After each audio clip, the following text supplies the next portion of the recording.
Зяасан бацхан уу эдийн дааны нэвтрүүлгээс мэдчилж байна. Баримттай бодтой хараад бус хоолн шүмж байна шүү. Ер нь ингээд те өвөл дуусчлаа, хавар ирчлээ. Тэгээд ихний хаврын дугаар маань Fat Hen chicken burger руу орно. Тэгээд энэ хүүгээр chicken burger-уудын дугаарууд төрөх хугацаанд ингээд өндөрлөн. За тэгээд Fat Hen-д очиж chicken burger тэгээд тендер идэх болно. За тэгээд ямар ч байсан та бүхэн эдийн контентыг дэмжиж байгаа юм бол лайк, share, subscribe дараарай. За тэгээд Fat Hen руу оръё.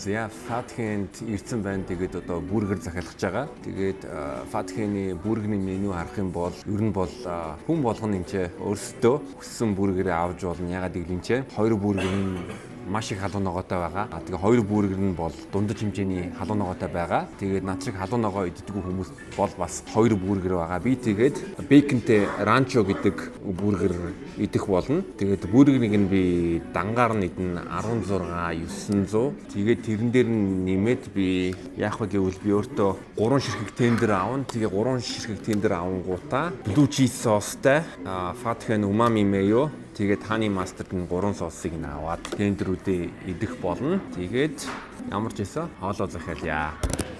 Сайн байна уу? Энчэнэ идэхээр дангаараа ранчо. Тэгээд 3 тендер. 3 тендер.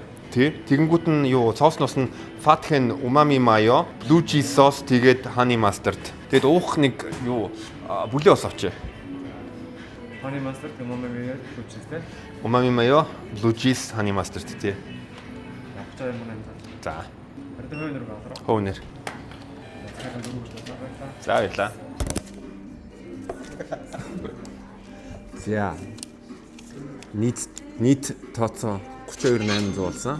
Тэгээд ранчо бургер маань 16,900, 3 ширхэг тендер 11,900. Тэгээд нэг соос нь 2,000 байгаа. Тэгэхээр ерөнхийдөө бол 32,800-аар бол хангалттай идэнэ. Үүний хувьд юутай KFC тэгээд бусад газруудтай харьцуулах юм бол за бургер нэг 5,000 төгрөгөөр арай үнэтэй байгаад байгаа гэж бодож байна. Гэхдээ Fat Hen чинь арай нэг өөр бургертэй байгаад байгаа. Тэгээд надад юу таалагддаг гэвэл нэг юм. Би ер нь аливаа газар бургер авахдаа ер нь сетер авдаггүй. Одоо ундаа авах сонирхол байхгүй. Тэгэхээр ерөнхийдөө бол нэг бургерийг 3 ширхэг тендертэй идэнгүүт нь яг гоё ер нь ингээд болдог. Тэгээ бас Fat Hen-ийн нэг онцлог нь юу вэ гэвэл сооснууд байгаа.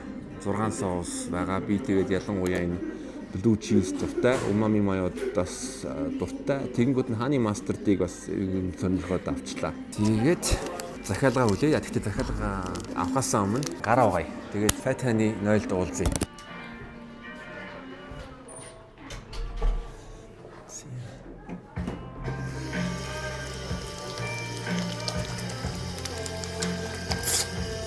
Ер нь Fat Hen-д ороход надад юу таалагдвэ гэвэл 0-р нь оронгууд нь ариун цэврийн одоо тэ саван цаас бол бүх юм байдаг. Дээрээс нэмээд бусад ресторануудын 0-ны газраас юугаар ялгаатай вэ гэвэл энд ингээд хөгжим явж байгаа. Тэгэхээр хүн бийдэж явахдаа тав тухтай бийдэж болно. Хөгжим явгууд нь бол амар энгийн мөртөл амар гоё шийдэлтэй. 0 нь ерөнхийдөө амар цэвэрхэн байдаг. Yeah.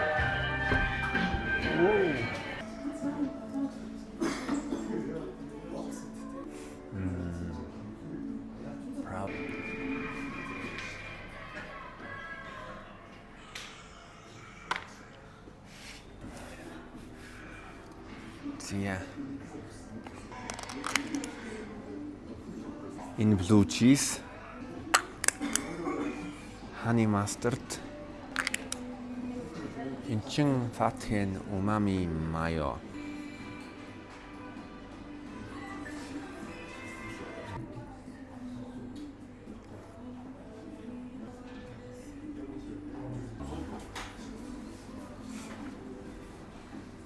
За Fat Hen-ийн chicken burger нь бусдаараа юугаараа ялгардаг вэ гэвэл brioche талхтай. Тэгээ Fat Hen бол юу нь бол Монголын энэчнээ боловсруулсан брэнд учраас тэрүүгээрээ бас ялгаатай. Одоо олон улсын франчайз биш. Тэгээд идий да.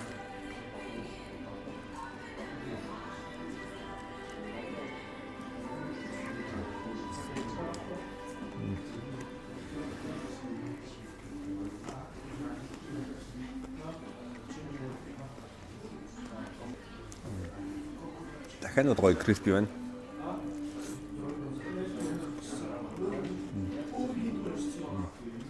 Би тэгээд ер нь фатхэнд ирэх дуртай. Тэгээд энэ ранч бургерийг бол ер нь надад нэг 2-7 хоног нэг удаа иддэг.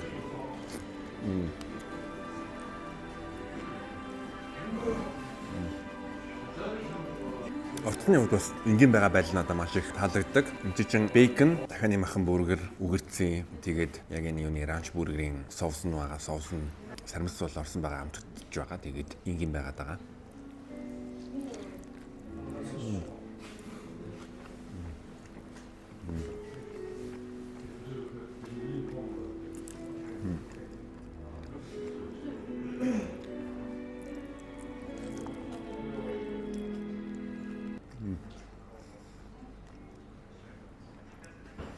Энэ бүр бас crispy мөртлөө juicy.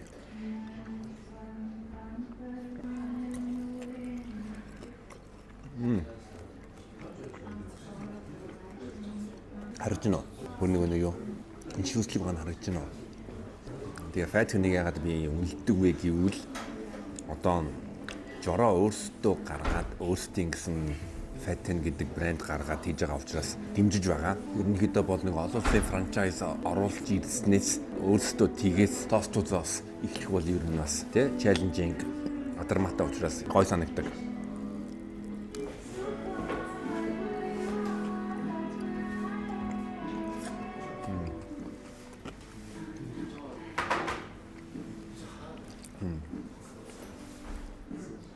Алхам холбор яаш гоё ягаа.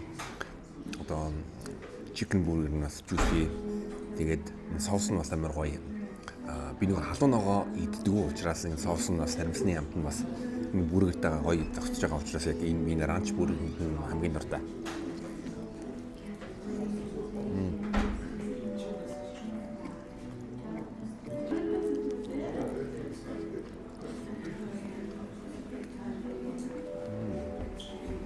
Ялангуяа кани махан бургер хийхийг яагаад үнэлдэг вэ гэвэл гадна тал нь гадаргуу нь шаржигнуур байх ёстой crispy. Нөгөө талаас нь дотор нь тийм шүслэг байх ёстой. Тэгэхээр энэ нь бол ерөнхийдөө бол ер нь challenging даалгавар.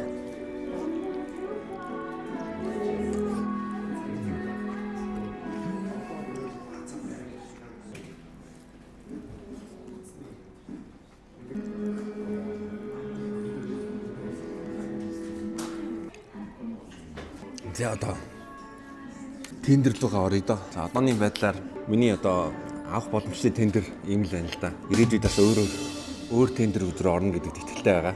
Би Стамбулын онгоцны буудлын дугаар хийж байхдаа нэг юм анзаарсан. Ерөнхийдөө тэнд байгаа одоо тий дахианы газруудаар ингээ оронгууд нь ерөнхийдөө бол дахиад crispy шүслэг болгонгуудаа том ач холбогдолны ерөнхийдөө соус. Энийгээ дахиагаа гой соусын дүрэлдвэл ерөнхийдөө маш амттай байдаг. Тэгээ фатаны дахиад нэг давуу киног 6 соустай. Тэгээ 6 соусноос өөртөө ядаж өөртөө нэг гой соус олох бүрэн боломжтой. Би бол blue cheese бяцлаганд дуртай. Blue cheese бяцлаг бол тийм хөвгцсний тийм амар тийм одоо гашуустардуу амттай. Тэгээд яг энэ тэр соусны амт нь яг энэ тендер нь юу нэ сулуутар амттай учраас яг ингээд гой зөгцдөг.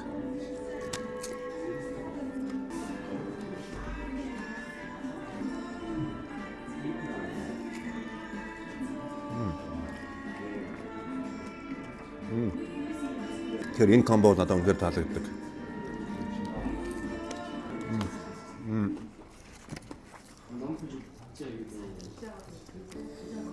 Honey mustard энэ бол ер нь бол классический соус.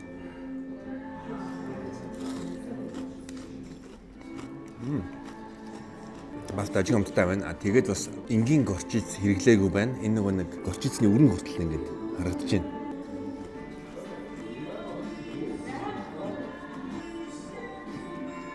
Umami mayo.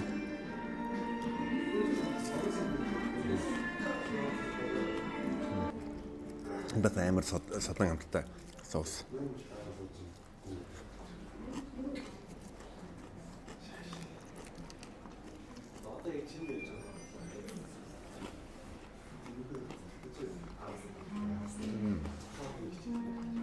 Ер нь бол чикен идмээр байвал тэгэнгүүт нь давхар бас амтын аялал нэмэр байвал энэ фатаны тендерүүдийн амсаа тэгээд соосуудын амсаад үзэх юм бол ерөнхийдөө амар гоё хямдхан боломжийн аялал болох юм байл шүү.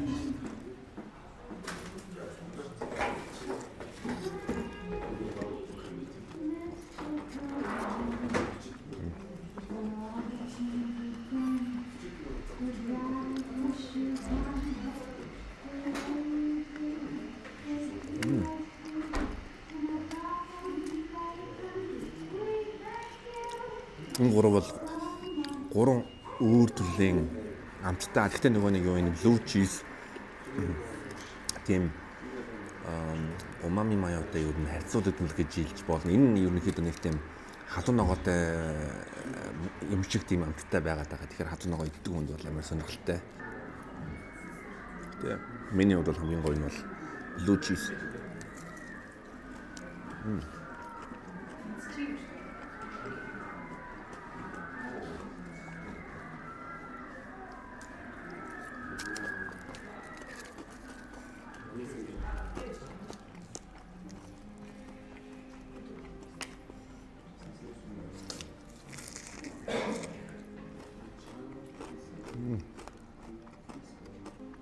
Сүүлчийн бүлэлт. За тэгээд би ранч бургертэй 5-аас 4 өглөө, тендертэй тэгээд соосуудаа бас 5-аас 4 өглөө. Тэгээд та нарт субъектив санагдаж болно. Ягаад гэвэл энэ бол угаасаа субъектив би фатхэнд хурж ирээд бургерийн идэх дуртай надад таалагддаг учраас надад нэг амар тийм болох юм байхгүй. Ерөнхийдөө надад ягаад таалагддаг вэ хэлсэн. Одоо бургер нь брioche тэгээд бусад chicken бургерийн газар KFC ч юм уу одоо юу Prada эсвэл Mams тач ерөөдөө brioche талах байхгүй. Тэгээд фатханы ялгана гэвэл энэ чинь Монголдо боловсруулсан. Энэ чинь бүтээсэн монголчууд ярьдаг штэ тий. Монгол хүний оюун ухаанаар бүтээсэн. Тэгэхээр бол фатханы онцлог юм байгаад байгаа. Тэгээд ерөнхийдөө үйлчлэгээний соёлыг бас дээшлүүлж байгаа гэж бодож байгаа. Тийм болохоор фатх надад маш их таалагддаг. Та нар бас ороод миши хурж ирээд амсаад үзээрэй, өөрсдийнхөө сэтгэлээ хуваалцаарай. Фатханд хийсэн дугаар байлаа. Тэгээд эдида бодиттой баримттай хараад бус хоодны шүнж хүрж байгаа. Subscribe, like-аар дараарай. Сайн нэг хэсэг хугацаа завсарласан байсан. Гэтэ тэр нь юуны учраа байсан бэ гэвэл цагаан сар давхцсан, Мартин 8 давхцсан, ажил төрөл маш их байсан. Ер нь бол амаргүй байлаа. Тийм болохоор одоо идэвхтэй дугаарууд хийх болно. За бодиттой хараат бус ямар юу илээ? Бодиттой хараат бус. Баримттай бодиттой хараат бус хоолны шүмж байна шүү. Ингэж яах юм уу? Баримттай бодиттой хараат бус хоолны шүмж байна шүү.